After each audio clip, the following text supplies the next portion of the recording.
കൊടുങ്ങല്ലൂരിലമ്മേ ദേവിയെ അമ്പര ചുംബിയാകുന്നൊരു കാളി ചന്ദ്രകലാധരിയാകുന്ന കാളി കറുകറുത്ത മുടിയഴിച്ചിട്ടു കണ്ണുകൾ അഗ്നിപോൽ താനെ ജ്വലിച്ചു ചെമ്പട്ടു വാരി വലിച്ചൊന്നുടുത്തൊന്നു പള്ളിവാൾ തേരിടുന്നേ ദേവിയെ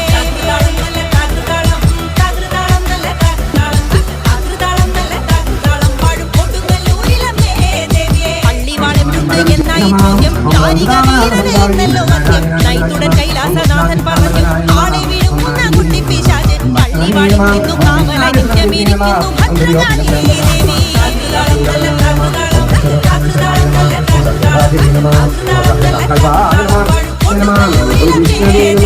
അതുകൊണ്ടു നിന്നെ കയറ്റുവാൻ